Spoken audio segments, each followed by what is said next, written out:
emergency for the first time in about This is Jim, and Receiving this message. We are Ken Jennings and John Roderick. We speak to you from our present, which we can only assume is your distant past, the turbulent time that was the early 21st century.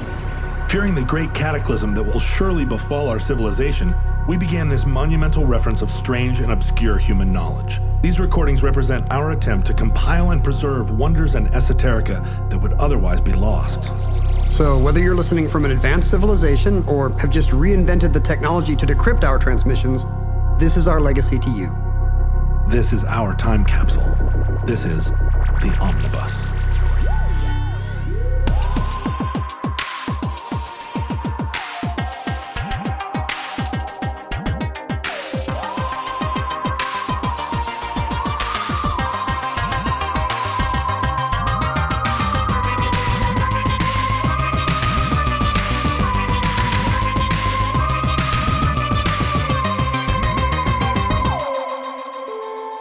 You have accessed entry 313.EZ2116, certificate number 30932.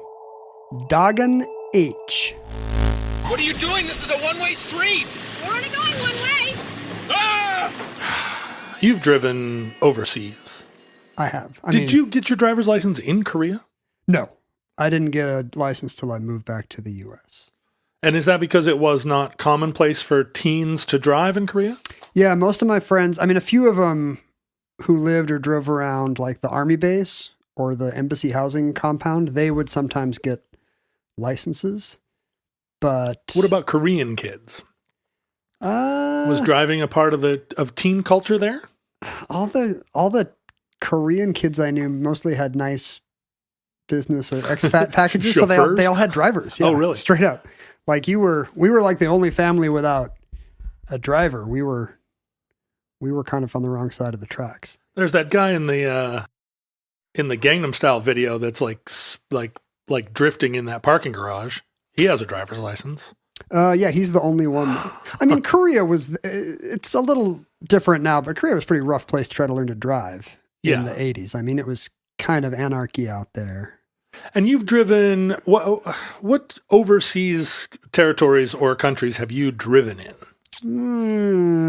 Not that many. When you go to the UK, do you get a car? Yes, we've rented cars, UK, continental Europe, so like France, Germany, Netherlands. Total anarchy in Scandinavia. In Germany. Well,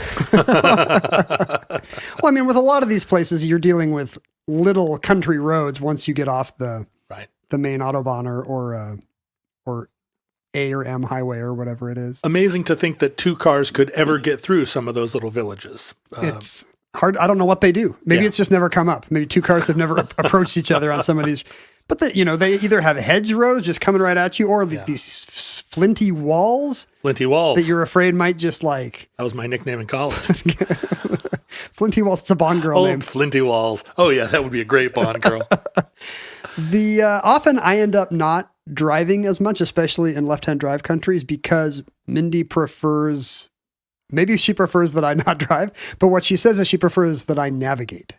Oh, and she does the driving. She would rather not have to be in charge of knowing, because I think she gets stressed out, especially if I'm like, which way at this roundabout? And if she doesn't know, then she's like, oh yeah, she's on the spot. Suddenly she's, the $64,000 question. So she's the pilot and you're the navigator. Yes. She would rather have me be the point of failure. I guess the driver can also just ram into a wall or a Hilux or something if that's what you're into. Have you ever driven in a country where the traffic laws were more fluid, where, as you're saying in Korea, but it's true in a lot of countries in the world where the lines on the road are merely suggestions. People are going to do what they're going to do. Yeah. The thing I remember about Korea in the 80s is lanes were just, people would often just drive right down the lane divider because that way they'd have choice. You can go left or you can go right. If I commit to a lane, then a whole universe is blocked off to me. Yeah, here in the U.S. we say pick a lane, but really we don't even know the half of it. I remember, I don't know, where have we driven lately that was a little dicey? Like in Costa Rica, the roads aren't great, but I don't remember the traffic being, kind of scary in any way. Yeah, I mean, I've driven in Athens Oh, you have? where Okay, that... there are 5 lanes of traffic and maybe 15 different 15 different lanes if you believed what the cars were doing. Just crossing a street in Athens made me kind of feel like I was on The Amazing Race or something. Yeah, so. It was really incredible. And I drove all over Greece, so had the whole variety of experiences there. But yeah, I've driven in Africa. I've driven in places where I've never driven in India, though, which seems like the ultimate kind of... That's the boss level. Heroic level of learning to drive. Or maybe some kind of East Asian capital. I mean, is Hanoi any better? I don't know. I feel like it's kind of the x-axis is like the freewheelingness of it, and the y-axis is number of people trying to get from A to B. Yeah. So and you got bikes in the mix in a lot of these places. Scooters. That's kind of a wild card. But I don't know if this is commonly known. It certainly was. It's kind of hard for me to get my head around. But a third of the people on Earth drive on the left-hand side of the road. That's got to be almost entirely India. It right? is mostly India. Although all of southern Africa or southeastern Africa, the former British colonies, drive on the right, the left-hand side of the road. Pakistan also a large, contributes a lot of just sheer volume to that figure. The only major non-British colony that has left-hand drive still is Japan. Well, not a colony. Sorry. Yeah, that's what I said. The only non-British colony. Oh, I see. Non-British colony. The only country. Not non-British colony. But colony. Right. Yes. The only country that still has left-hand driving, not as a result of the Commonwealth, I think is Japan. Thailand also drives on the left and also was never colonized. The one time I was in Thailand, we actually ended up driving across the border into Cambodia to see Angkor. And I thought it would be fun to go by land instead of taking the quick 45-minute flight. Of course, you're a fun guy. Well, one of the reasons why is because I wanted to see what it looks like at a land border where a left-hand drive nation meets a right-hand drive one. Like, is it just a stream of hilarious accidents all day, or is there some kind of Mobius strip of a bridge tunnel thing? And what did you find? It was incredibly disappointing. I think there are... I think maybe between like Macau and Hong Kong and the mainland, there are maybe better examples of weird engineering to get around this. Yes. But at this particular Thai-Cambodian border point, it was there was so little land traffic that basically a car would pull up to the border, they'd get their papers checked, and then they would drive through and just kind of switch sides. And then, then a truck would come the other way and it would switch sides too. You could just kind of maneuver around whoever was switching. Well, so Thailand is one of the rare instances where left-hand drive and right-hand drive interact on the land border. Because if you think about it, the UK is an island, Japan is an island, Australia, New Zealand are both islands. And, southeastern Africa is an island entire of itself. Yeah, there's not a lot of highways connecting those countries with the right-hand drive ones. But Thailand has overland borders with Laos, Cambodia, and Malaysia, all of which drive on the other side of the road. And there are ones that you describe where it's a small border and there's a stoplight and you go through the stoplight and you're on the other side of the road. Each green is one truck going through, and that's how they do it. But there actually are kind of highway interchanges that do this big it's a Mobius strip where it's like, okay, you're on this side and then a big overleaf thing and a bridge and now you're on the other side and good luck, God bless. But all your atoms have been reversed. Yeah, that's right. You're left-handed now. The polarity of light is different in each retina. And they also border Myanmar that drives on the left because it's a former British colony. Oh, Burma. Interesting. But there are reasons why Japan and Thailand drive on the left, not on the right. But you're right that the British Empire is predominantly the reason that a third of the people in the world still drive on the left. It's their little gift. We made fun of cricket, but there's an even better one. That's right. Weird cars. Thank you, United Kingdom.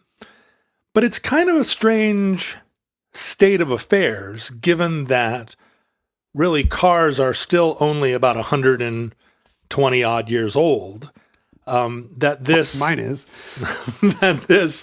that this kind of late stage development should be so divisive globally. Like we already were living in the modern age. How is it that we failed to make this, I mean, it's sort of like 110, 220 electricity. That's exactly what it's like. Why, or metric system and imperial system. Just trying to plug in your phone charger in any other country, you realize, there's 6 different styles of plugs. We never figured this out in time to, turn the train around. And it's strange to think that the technology, that during a period of like very quick technological advances, cars, electricity, airplanes, and trains that all kind of came online within about 100 years of one another. We were living in a modern era, but not yet one that had standardization as a global practice. I guess because there was overlap, right? We're probably going to see this again with self-driving cars. There were still horse-drawn carriages on the road when the first traffic laws were being written. And so everything got codified with that in mind. And then when they went away, you were stuck with weird artifacts. Like the whole thing about left and right-hand drive has origins in how carriages would drive, right? Well, a lot older than that, actually. Traveling on the left was an ancient practice. The Roman legions marched on the left. Like in the carpool lane? They passed on the left, right? And it was actually for a long time a symbol of status. Like if you were poor, you traveled on the right relative to the people traveling on the left. You passed on the left, basically. But also traveled, I guess if you were poor, you moved right to left to let the idea is that superior travelers. Because they're going faster than you probably. They've got better tech and places to be, and you're just a dope. Well, what it just dumb Kevin in a mule cart has to stay right. Has to stay right, but the reason that traffic moved on the left had everything to do with what side of your body you wore your sword. If you're a right-handed swords person, you wear your scabbard and your sword on the left-hand side of your body. Right.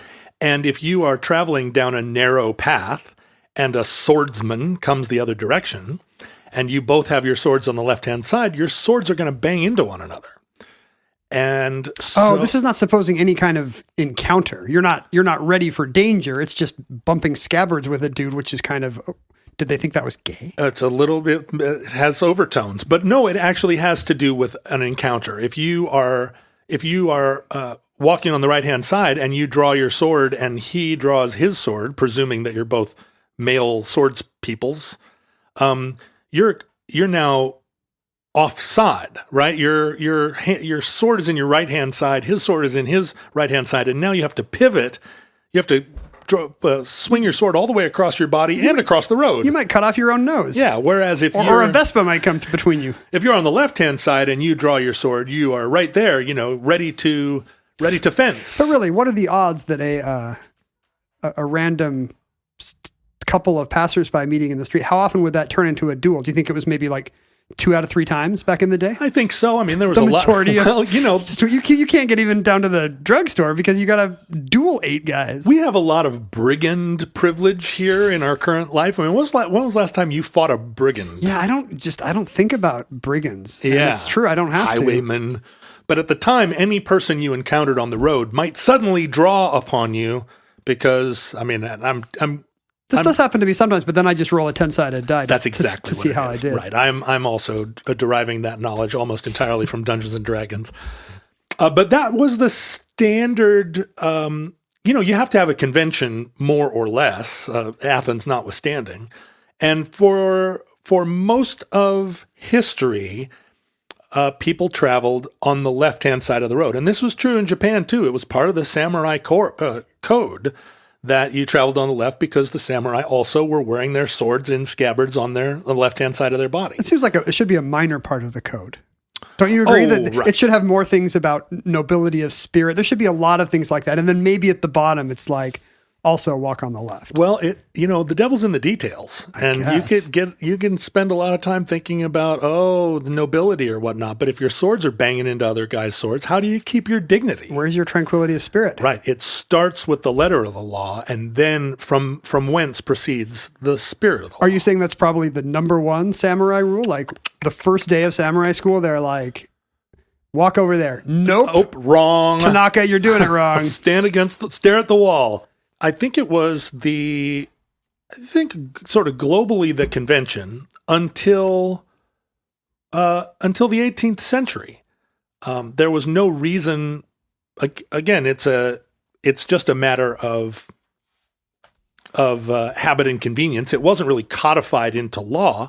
There wasn't that much traffic on the road, right? And I think even in that's the Cambodian border issue. Yeah, if you look at pictures, early 19th century photographs of cityscapes, you kind of get the feeling that the cars are all just driving, and cars and horses are all kind of mingling on the streets of New York. Kind of, there isn't a clear one side traffic is moving in one direction and the other. I'm lucky enough to have this random picture of 1928 St. Louis in front of me. And what does it look like? There's no direction here. Not really. There's just a few scattered wagons and a truck. And in the 18th century, it was sort of the first time that there was enough real traffic, and this was the dawn of moving freight in larger quantities from place to place. Right. We were developing a kind of manufacturing capitalist mentality in the West, certainly. There were always wagons full of hay where you could hide outlaws or rum or gold. That's right. But that's just a way to get in the castle gates. Yeah, and you're not encountering a lot of wagons also carrying bandits or gold or rum coming the other direction that you would be so confused that you would need like hard and fast rules. Do you think any of them were legitimately just hay wagons, or do you think all of those were just smuggling stuff? I've ridden in a lot of hay wagons, and they all have some kind of contraband. I knew it. Yeah. I knew it. Yeah. But it was in the sort of later 18th century that there started to need to be rules because of just the increasing traffic. And what was kind of developing during that time was the new technology that we covered in our Conestoga wagon article. Do we call these articles? Yeah, episodes. Articles. We have a Substack called Omnibus, and we entries. I think we usually say entries. That's it. The idea of larger wagons that were being pulled not by one or two horses, but by a team of horses, necessitated kind of a new way for a driver to control a team. You're wider. You're wider, but you also have a lot more horses to deal with. And in those early iterations of very large wagons that were carrying a ton of freight, the wagons themselves didn't have a driver's seat. And the way that the teamster controlled the team was that they actually sat on the rearmost left-hand horse. And again, it was because the majority of them were right-handed. And so in order to control a team of 6 or more horses, if they sat on the rear left horse and had their whip in their right hand, they could, selectively, and this is from a time when people had an Indiana Jones level of dexterity with a whip. Everybody in America could just whip a cigarette out of somebody's mouth in a vaudeville show. So you've got 6 horses, and you're trying to turn them around a curved bridge, and with your right hand, you could control a large team by being able to kind of snap your whip at any one of those individual horses. And if you were sitting on the right-hand side, you'd be whipping across your body. And so the convention became that these large teams would drive on the right-hand side. Because when you're passing another team, you want to have if you're sitting on the back left horse, you want to have a view up the side of the team to make sure your wheels don't clam into a wagon coming the other way. You want to be closer to the opposing traffic. That's right. And so during this period, the first few the first few countries started to, kind of in the mid to late 18th century, there started to appear, like in 1752, Russia was pretty early in passing a law that traffic kept to the right. In America, it happened a little bit later, but America was one of the places where these big teams started to be a function, or to create the need for there to be traffic laws. In Britain, these large teams, these sort of cross-country Teamster wagons, weren't in common use. It was why? Why do you think? There just wasn't that kind of need to move enormous goods and services that they couldn't better use boats. Oh, right. So teams of horses were still kind of smaller wagons with fewer horses that were moving goods from barges to inside the city, but they didn't have this sort of economy of wagon train that played such a large role in the United States. So that's the difference between left and right hand side countries. Turns out to be who was using barges versus who was using big wagons? Well, not necessarily. What happened then was that those kinds of large wagons became very popular in France. And this was just prior to the Napoleonic era. And Napoleon, when he came to power and annoyed your mom. And annoyed my mom and everyone else in Europe, Napoleon's armies marched to the right. I thought they marched on their stomach. Napoleon's army marched on your stomach. They marched on the right side of their stomach. As they invaded Europe, they hewed right. And because they'd picked up that habit from this sort of the large team technology, which even though in every earlier era soldiers would have walked on the left, this was the first army to march on the right. Yeah, and this is also it's in some ways a sign of modernity because we're no longer carrying swords. We're a new mechanized army, and this is the way one of many ways that we express that it's a new era. And in fact, in the United States, that transition to where driving your teams on the right actually had a kind of nationalist side to it, because when we left the British Empire, this was again a sign that an indication of the American way. We had bigger wagons and more ground to cover. It's the same reason we don't use metric today. Right. Because everyone else does, and screw them. But when Napoleon set out across Europe and conquered all of all the countries that he conquered, he brought right-hand driving with him and set into action a kind of European turmoil where after Napoleon was, defeated and sent to his island exile a couple of different times, the countries that the Napoleonic armies had conquered retained right-hand driving, and the empires where he'd made no inroads retained left-hand driving. So post-Napoleon, Austria, Hungary, Czech Republic continued to drive on the left, whereas France, Germany, the Low Countries now were right-hand drivers. Russia had established right-hand driving in the mid-18th century, and so Finland was a right-hand driver. Denmark drove on the right. Sweden remained a left-hand driver. Spain, although, a vassal state of Napoleon, Spain very curiously, and we'll get to this in a minute, but maintained a kind of half and half, go your own way. Half and half. Not going to work.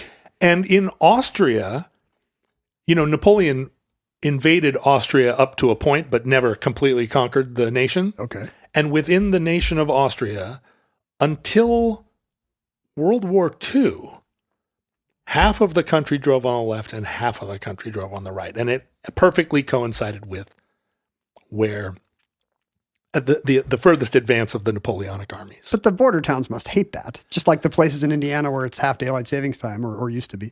Well, again, most of those places had villages with flinty walls and really only room for one lane of traffic at any given point. And there are plenty of places in Europe where who knows what side of the road you're driving on, even now. Yeah, you're driving in the middle. You're driving wherever you can drive. Until some Opal comes the other way. Yeah, it's only on the Autobahn or in places where the highways are 20th century highways or roads through cities that it's even really clear to this day.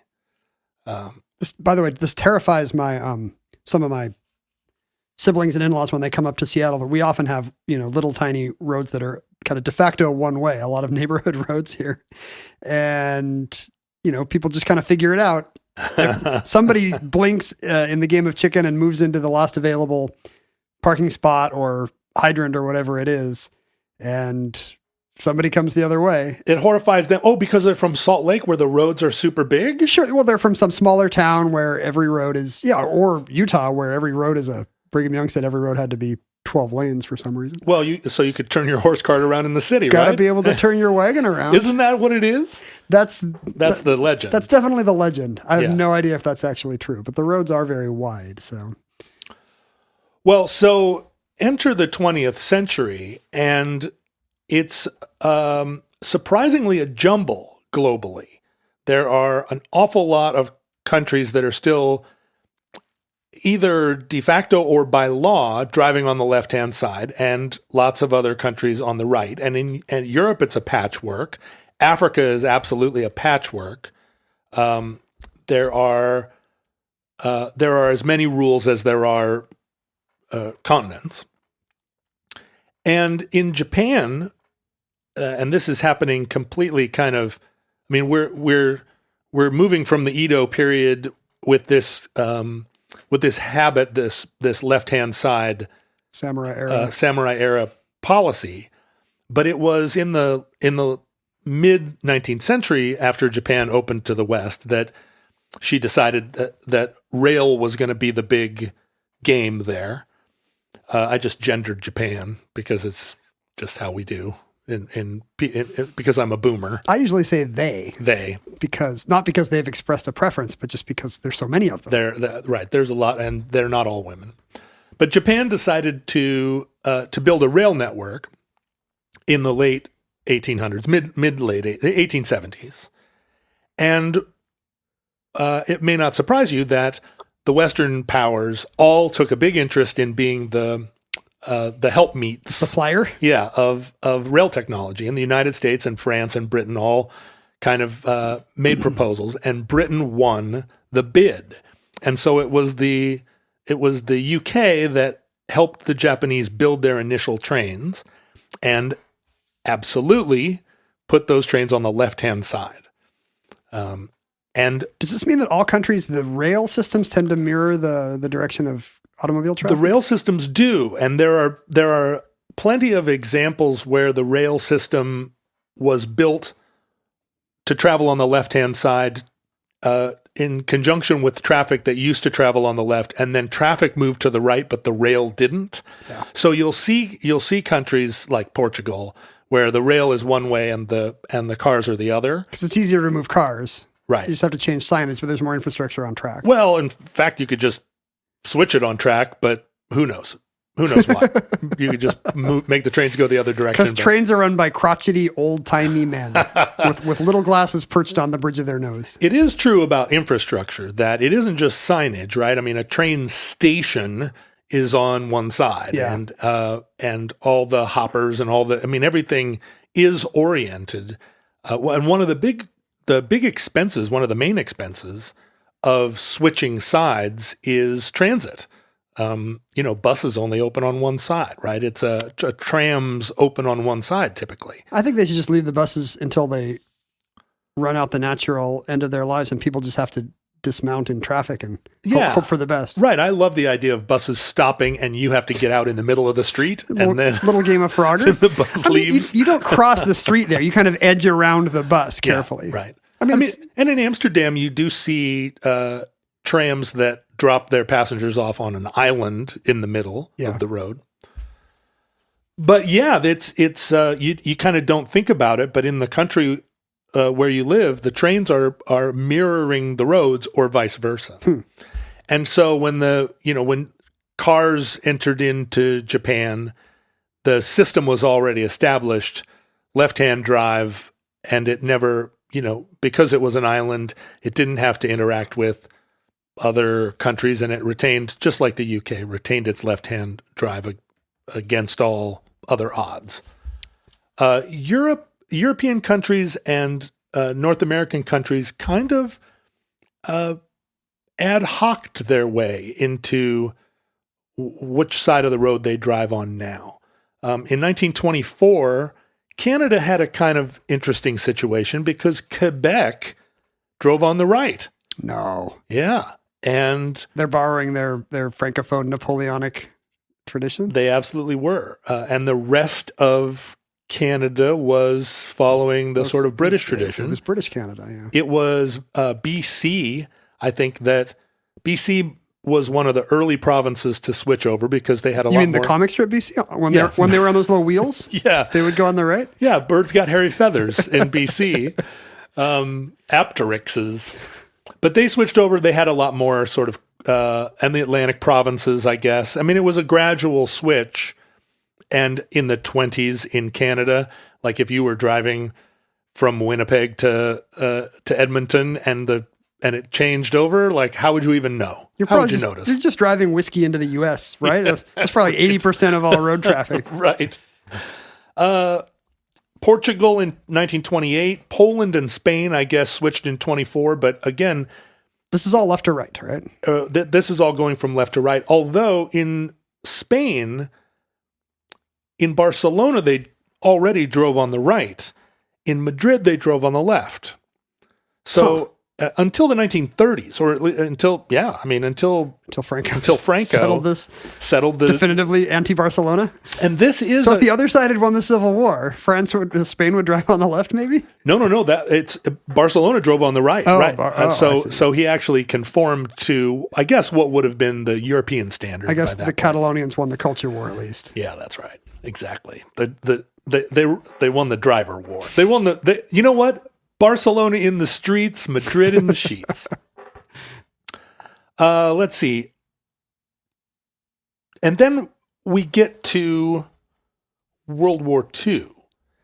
And a lot of the countries that were Japanese colonies, like Korea, were driving on the left as a part of the colonial imperative. Yeah, they probably didn't have too much wagon traffic predating their new colonial occupiers. But Hitler, and this is not to discredit driving on the right, but Hitler was a real drive on the right kind of guy.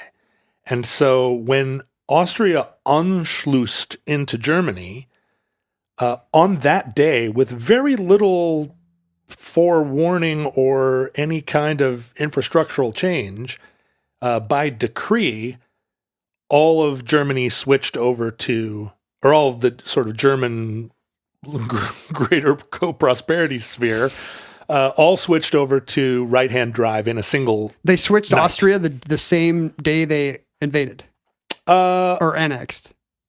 Yeah, I mean, but the Czech Republic also was still driving on the left. So the Von Trapps get home from their honeymoon and suddenly all the signs are different? It's like, well, the signs aren't even different. You're just driving on the other side of the road. And there were a lot of accidents precisely because they hadn't switched over the signage or changed any of the, what little infrastructural signage there was in these more rural parts of Austria. But I mean, it's not like the Czech Republic was rural entirely. Right. Big cities there. So it all switched over. Hungary didn't actually switch until the German invasion in 1944. And these were all countries that were left over. They were ones that Napoleon hadn't reached, and they retained left-hand driving as a middle finger to Napoleon that whole time. It's funny to imagine these waves of right-hand driving just coming as military invasions, like, a tide of Napoleon and then it recedes, leaving wet beach. Yeah. And then a tide of Hitler goes further, and then wet beach. A little bit more pushback. But World War II, at least in Europe, really standardized right-hand driving. And I think all you have to do is be driving down the wrong side of the road and a column of panzers is coming at you to realize, I guess that's going to convince you maybe to start driving on the right or get rolled over. So if you're dedicated Antifa today, you should be driving on the left in defiance of Hitler's preference. Right, except you'll get hit by a truck. Well, you're just mirroring the colonial empire of the British, which which side? Both sides are now tainted. That's right. If you're Antifa, I think you sell your car and you buy you're on a hoverboard. Yeah, right. A hoverboard, really? I was going to say like electric bike or solo wheel or something. Well, but bikes have to conform to these rules of the road too. In theory. So at the end of the war, there had been quite a few countries that switched, countries in Europe that switched to right-hand driving. But in Asia, when America invaded Okinawa, America instituted right-hand driving in Okinawa as part of its power move. And in Korea also. So Koreans were driving on the left until the end of World War II. But then when the MacArthur's occupation began on mainland Japan, or the Japanese homeland, why didn't they do the same? I feel like it was just infrastructurally incredibly difficult and largely unnecessary. Yeah, right? I guess the war's over at that point. In Okinawa, the U.S. military controls something like 30% of the land area. And in taking over Okinawa, and we see it today, like the principle of the American military occupation of Okinawa was, this is now an American territory. Or, that was the kind of mentality that they had. Whereas Japan, they always were sensitive to the idea of that. And I feel like that's introducing right-hand drive in Korea was possible because of the anti-Japanese sentiment was so strong that you could introduce it as a kind of reversal of Japanese colonialism. You're saying there was less anti-Japanese sentiment in Japan?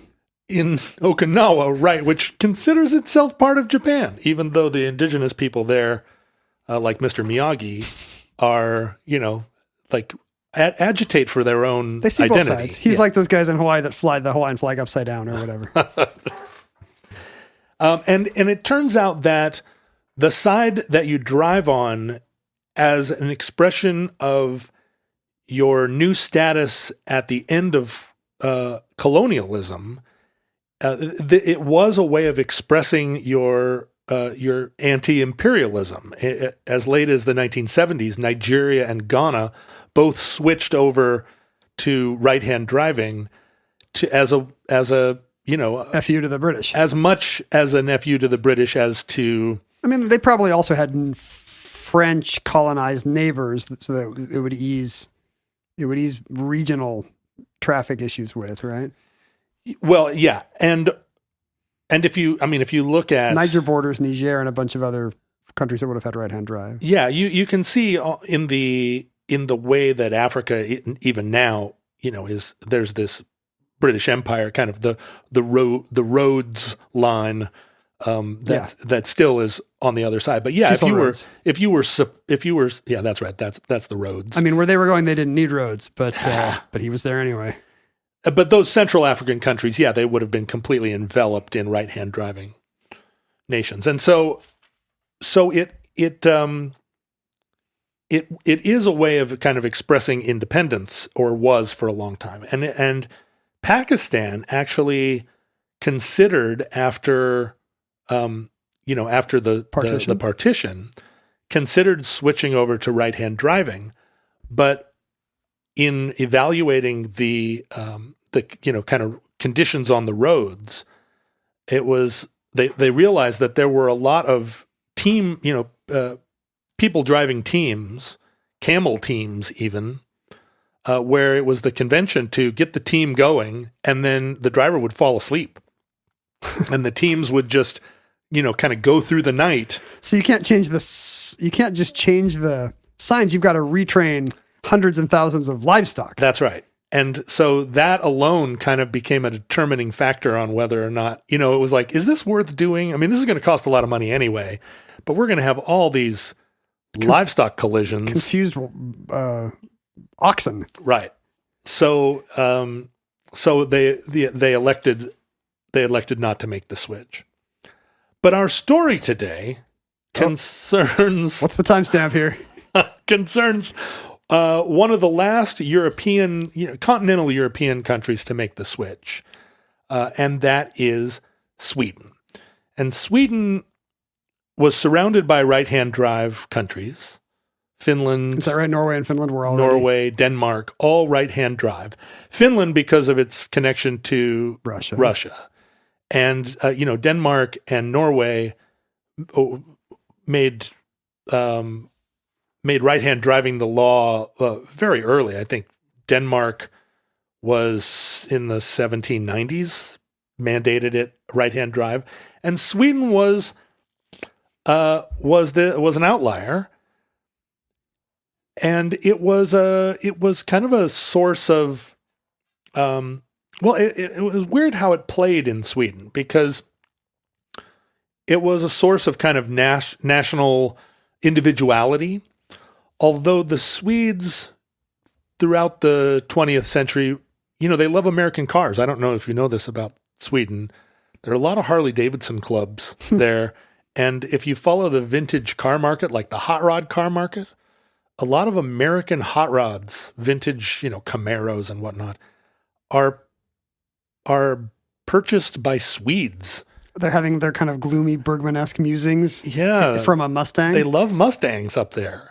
And so into the 50s and 60s, the Swedes, although Britain was right there and could have been importing Rovers, they wanted American cars, and which all had steering wheels on the left. Yeah, and by the mid 60s, 90% of the cars on the road in Sweden were left-hand drive,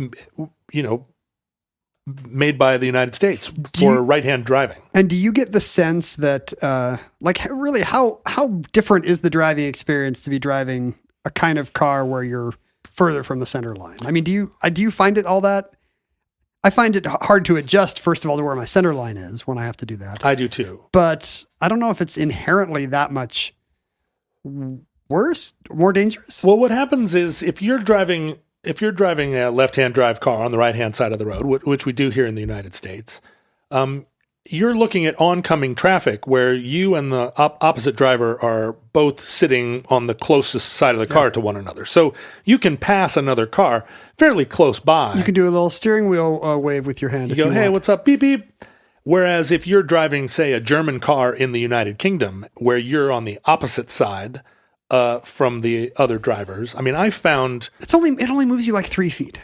It does, but I found it driving in the UK in a left-hand drive car. Oh, which you have done? I've done many times. Why? Because took a ferry from Calais? Yeah, when we would begin our tour, our booking agent was located in Hasselt, Belgium.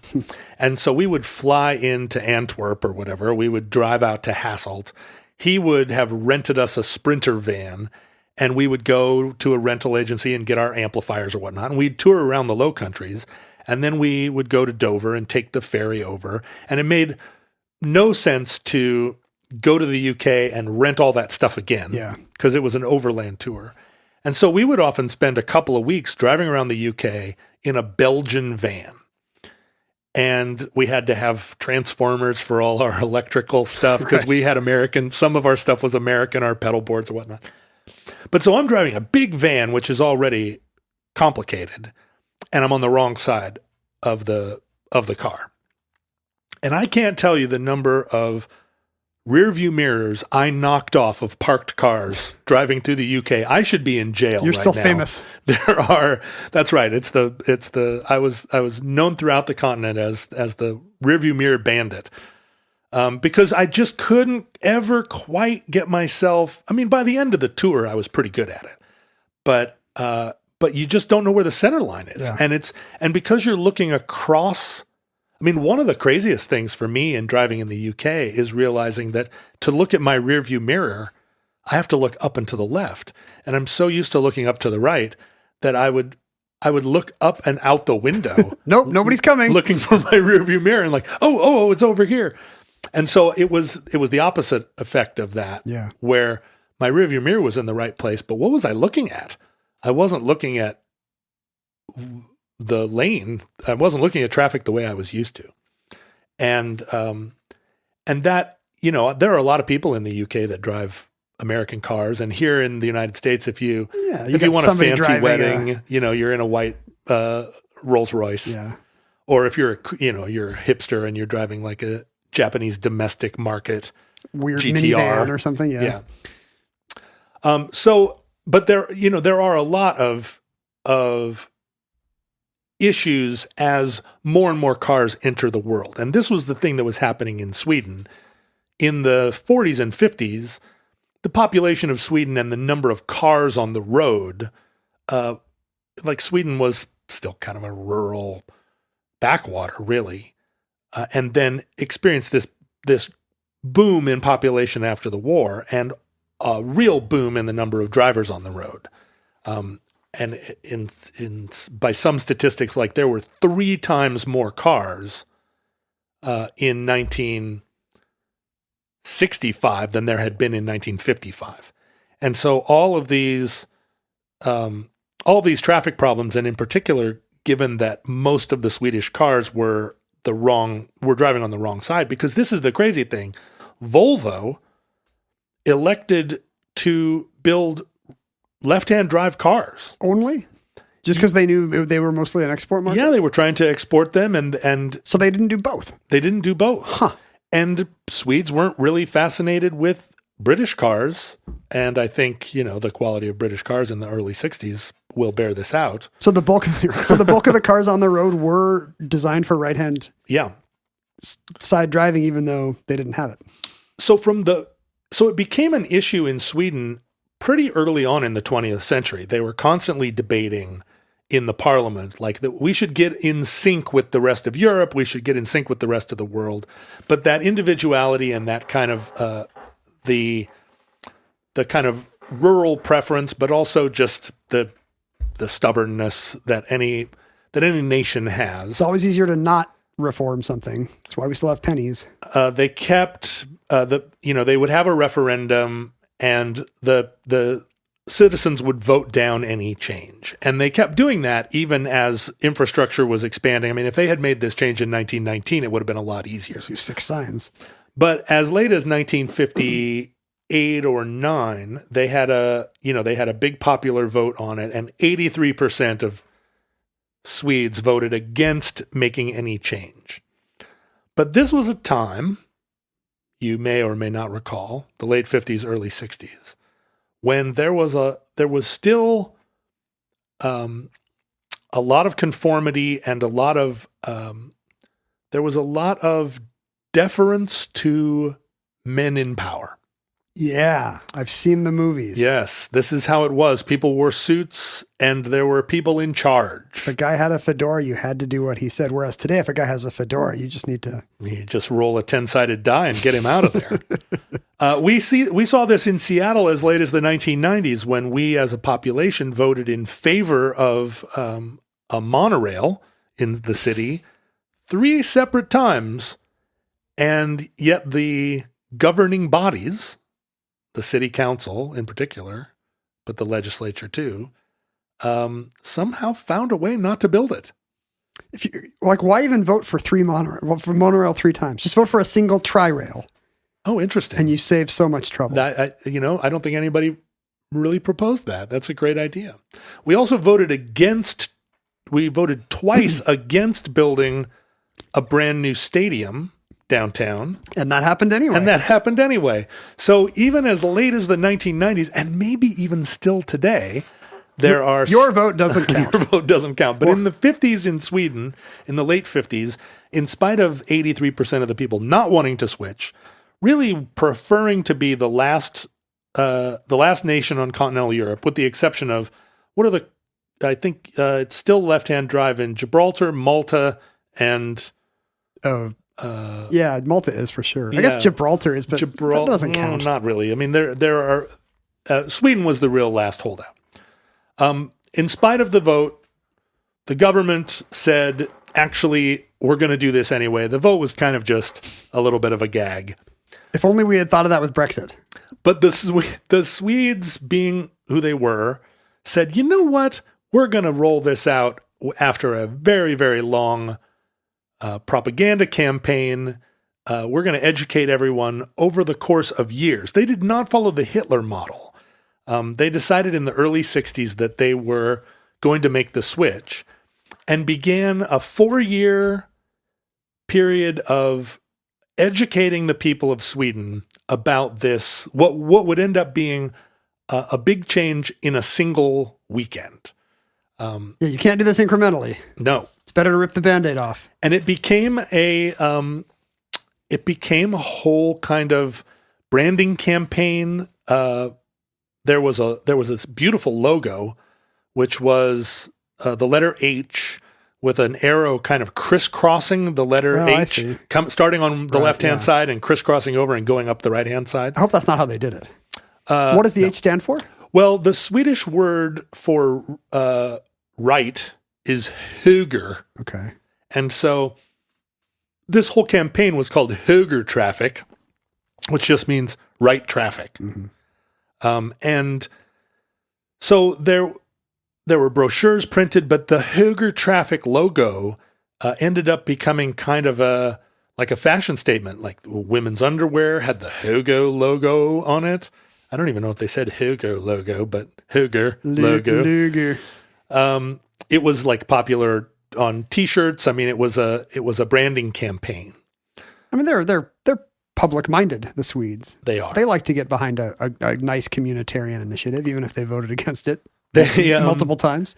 There was a campaign to come up with a theme song, and the winner of the theme song was written by a reporter, but it became a hit, kind of a surprise hit. It got up to number 5 on the charts. And that song was "Young Folks" by Peter, Bjorn, and John. No, that song's been canceled, I'm afraid. No, it was the song was called "Keep to the Right, Svensson." It became kind of a hit. And what's interesting is that in Swedish slang, keeping to the right also means be faithful to your wife. So that's also good advice for Swenson. That's right. Assuming he's straight and married. So the Swedes love a double entendre. And then this had that triple element of like... This is the opposite of a double entendre because it's not dirty. It makes an extremely clean joke. It does make a clean joke. Be faithful to your wife. You don't want to go left. Naughty. Don't go left. That way leads to ruin.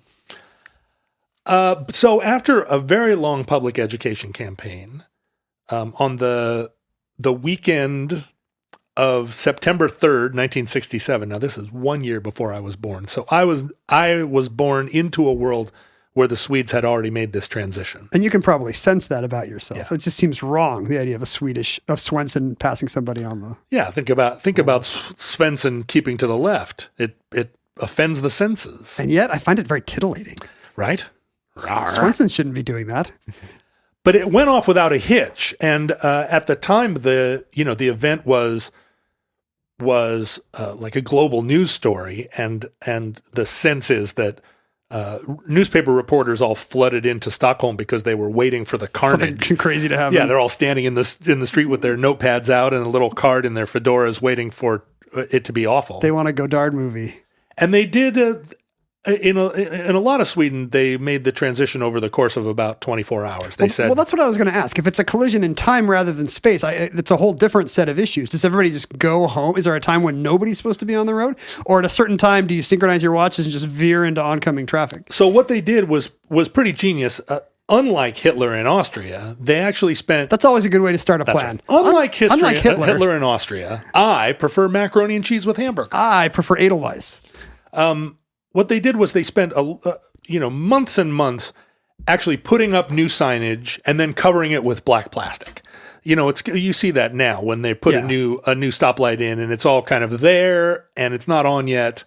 and you kind of get used to the idea like, oh, there's a thing here now. Yeah. It's like, ooh, new ride at Disneyland. What's going to happen? But everybody knew what was happening. And one of the catchphrases was like, we're not trying to get 99% of the population to know that this is happening. We're trying to get 100% of the population, like zero, zero That's a good entropy goal. here. It's a good goal, because imagine if 1 in 100 Svensons is still just driving into oncoming traffic. Just had a team, like running a team of camels and fast asleep at the wheel. So all the signage was there, and it was a thing where, a huge army of civil servants and volunteers were all kind of waiting to switch the signs around and take some down and put others up. But in fact, the fulcrum moment was at 4:50 in the morning, on the morning of September 3rd, all traffic in Sweden was to stop. And some places the transition was happening over a longer period where, non-essential traffic was banned from the road for a whole day. And it was only, key essential drivers that were on the road. Like Seattle for a few months during COVID. Yeah, wasn't that nice? Would have been a great Did time you ever to go switch downtown during that period? I actually did. Yeah. It's fantastic. Tumbleweeds in the streets. I am legend. But the cars that were on the road, and in Stockholm, of course, there were a lot of cars that felt like they were necessary cars, probably weren't. And kind of like when they tore down the viaduct in Seattle, there were a lot of people on the viaduct at 11:59 p.m., including you, including me. And it turned into a real scene up there. People spinning donuts and setting off firecrackers. But that did not happen in community-minded Sweden? No, at 4:50, everyone stopped. Whoa. It's like a Twilight Zone. Did they collaborate and listen? They did. They stopped, collaborated, and listened. And then at 5 a.m., traffic started again, and everybody switched over to the other side of the road. And it went off without a hitch. And it was, it's become a symbol of kind of Swedish efficiency, but also, like a tremendous accomplishment that wouldn't be possible today. And people reflect on this all the time. Like, could we do this now? And it was because there still was a very centralized and conformist idea of like political authority, a kind of a top-down mentality in government that doesn't exist in Sweden now or anywhere. Well, I mean, you could probably do it in North Korea. You could do it in North Korea. That's right. But it's easy to think of all of these large infrastructure issues as kind of being fait accomplis or fates accompli. Fates accompli, thank you. We don't have to think about them anymore. But of course, we talk about it a lot here, like the rail gauge switch or the rail gauge nonconformity that still exists throughout the world. And looking forward, there are all these situations, like you mentioned, self-driving cars that are going to be, that's a system that's going to require a lot of conformity, right? You can't have three different systems working on three different principles. And it's going to be phased in gradually. So, you're going to have to allow for a lot of different levels of adoption and existing on the roads at the same time. You've got a bunch of different super large corporations trying to have their system be the one. They're not necessarily collaborating, although I think they learned from the Betamax debacle that really they should at least agree on cheese, right? They should at least agree on some. Let's have a white paper first. Some systems. But, here in the United States, I think it's inevitable that internet become a public utility, right? Just like electricity is. But there are a lot of companies that don't want to see that happen. And it requires a lot of coordination, a lot of agreement on the part of people, where really 50 years ago, a government could still kind of do that by fiat. And that's maybe less likely to happen now.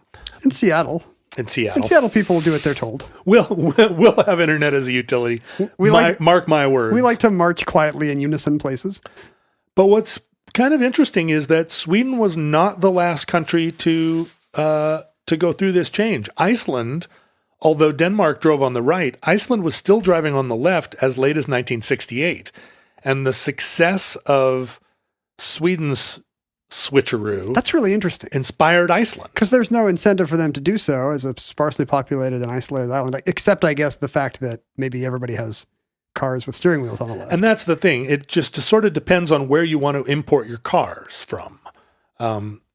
And at sort of joining a global marketplace and realizing that which side of the road you drive on, even as an island nation, kind of changes your relationship to the import-export business, the things that you make, just the way you're oriented. But Iceland decided to make the switch, and in 1968 they did. Now, that was a much smaller...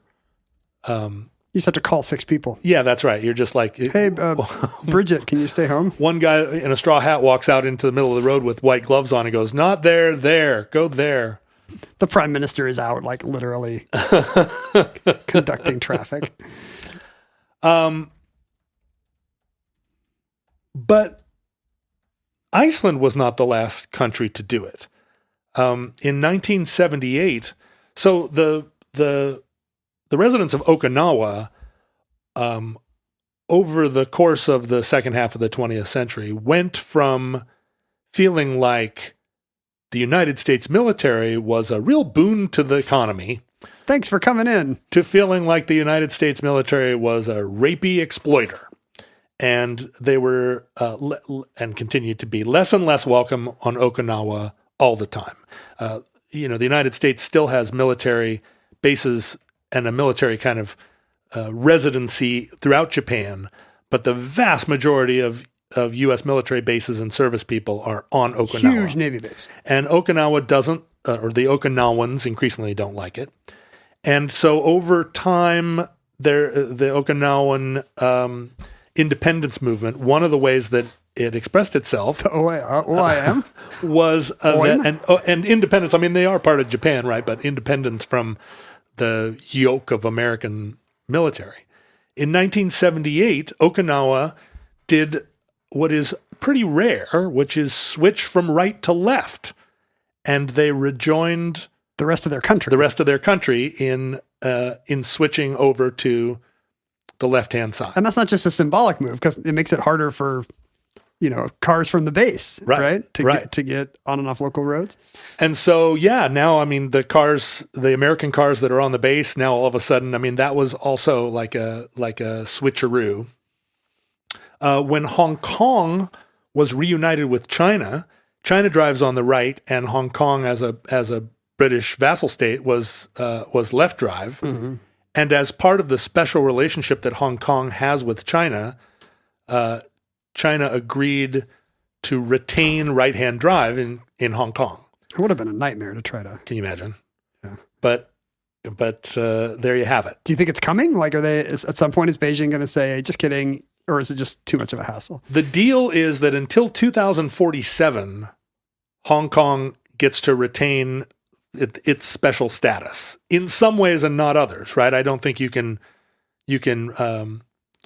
like have a big Falun Gong super party in Hong Kong any more than you can anywhere else in China. But some of the Hong Kong specific rules will still apply until 2047. But most recently, the most recent nation to make this switch is the nation of Samoa, which is a separate country from American Samoa. Yes. And Samoa had been driving on the right all this time, partly because of its relationship with Tahiti.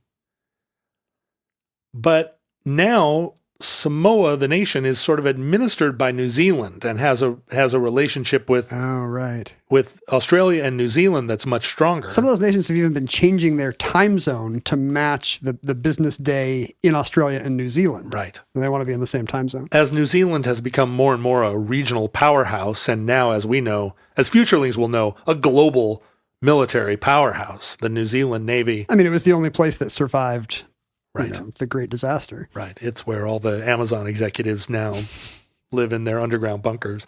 But Samoa switched, again, unusually, from right to left in 2009. I didn't even hear about this. Right. I guess I can see why I wasn't informed. Something else was going on in 2009 that day, I guess, that you didn't follow the news. So it's still a possibility. For us, for the U.S.? Well, we switch to the left? We could switch over. You know, the U.K. actually had a pretty serious debate about it. How recently? In the 60s. Huh.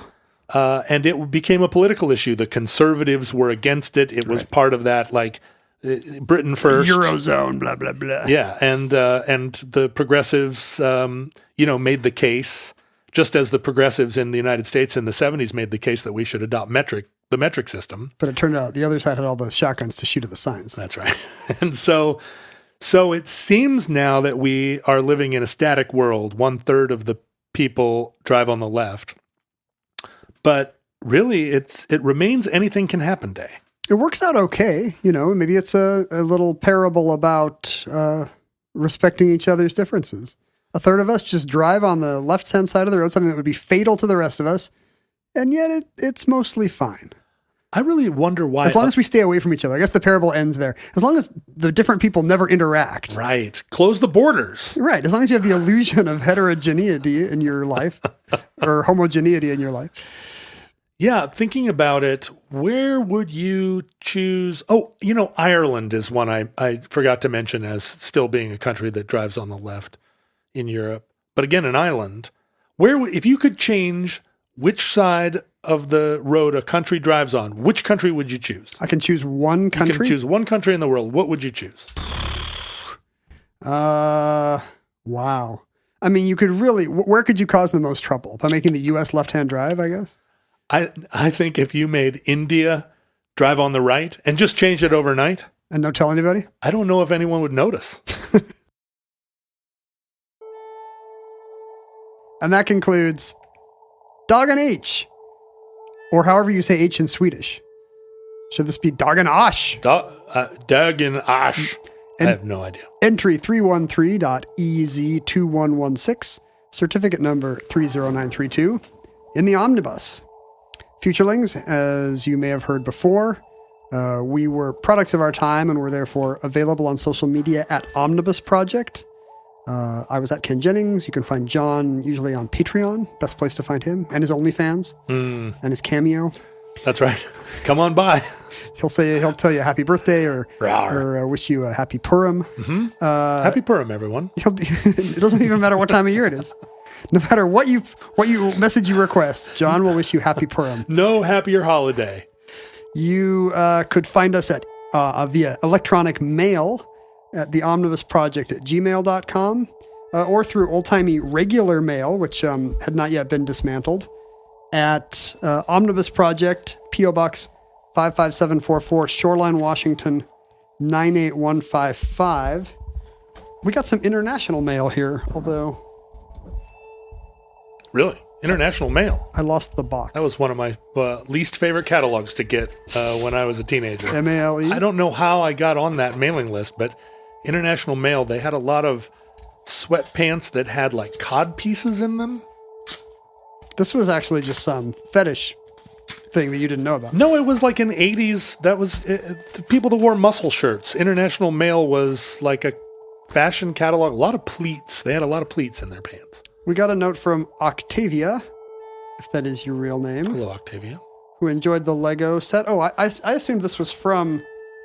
Oh, no, it's not. I assumed this was actually from, like, Australia, because what it contains is a little off-brand Lego Sydney Opera House.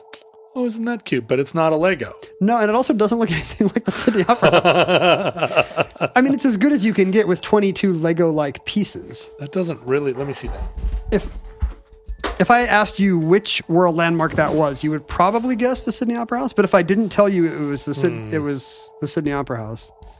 How weird. It's just kind of a lumpy white thing. It says compatible, fits all leading brands of... Fits all leading brands. Snap tight. When I buy cheap Lego knockoffs at the drugstore, I want to make sure I can go home and put them right on my Lego. This is weird, this thing.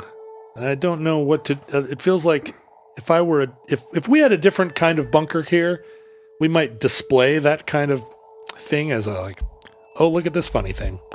But that would be a different kind of bunker. I'm going to build it. It's only 22 pieces. I'll build it right now. Octavia says that her daughter is very into Lego. She does not want to say Legos. And her daughter uses them to make sea creatures and interdimensional portals. Oh, nice. That's a troubling combination. I wonder if her daughter is only 4, that is really troubling. I mean, especially if the portals actually work. Does it just look like a portal, or is she summoning things? I wonder if her daughter goes to a special school run by a bald man in a wheelchair. So yeah, feel free to send us whatever off-brand CVS Legos you like. Octavia had no qualms about it. You can also find your fellow listeners by looking up futurelings on fora like Facebook or Discord or Reddit. And honestly, the best way to support the show, there's lots of things you can do. You can tell your friends. You could write a review. You could rate it on your podcast platform of choice. Oh, we've never suggested this before. Please rate and review. Unless you don't like the show. Unless you just hate listen to it twice a week. No, don't. Then don't leave your 1-star review like, these guys don't understand cricket. No, or you could leave a 5-star review and then spend the whole review saying these how guys bad don't we understand are. cricket. I love hating this show. We'll attract that kind of listener. There is a lot of Facebook discourse today. As we're recording this, the cricket entry just came out, and there's a lot of people who are just extremely angry about it. Well, that's an example of a show that you tried to explain cricket to me, so I'm kind of absolved of responsibility because I admitted I didn't know anything about it. Yeah, and I tried to explain it from the point of view of somebody who only understood baseball, and I feel like that paradigm did not strike the cricketers as a very sporting or cricket way to discuss cricket. I have never met someone who was a fan of cricket that didn't first acknowledge that cricket was impossible to understand. Like no fan of cricket can feel like, oh, cricket. It's just garden variety Facebook pedantry where people are like, ugh, I can't believe they butchered this cricket show. And then someone asks, oh, what did they get wrong? And there's really not a lot of... Yeah. I feel like it would be more like, well, I would have explained this more, or they said this was true, and that is, but they didn't say unless. Yeah, that was that. I loved all the commentary we got on my episode about canning, where there were a lot of comments that were like, this is terrible, this is dangerous. And I said, in what way? And then the commenters were like, well, I mean, you got everything right, but you didn't mention the one thing that I got my PhD that I'm interested in. It's like, oh, this is good. The laws. Somebody emailed me today to say, oh, my brother loves cricket and he said the show's pretty good. But I love cricket and it made me want to gouge my ear off. Oh, sure. And I'm not even sure about the grammar or the anatomy of that sentence. Made me want to gouge my ear off. Well, it's not elegant. I'm not going to gouge it and I'm not going to cut it off. I'm going to gouge it off. It sounds painful. No, it sounds kind of hot. I mean, if you're into torture porn, it feels a little bit like Reservoir Dogs. Although I am kind of digging into this now. Somebody just said that it's illegal in cricket to bend your elbow more than 15 degrees when you're bowling. Really? Is it the only sport where the umpires have a protractor?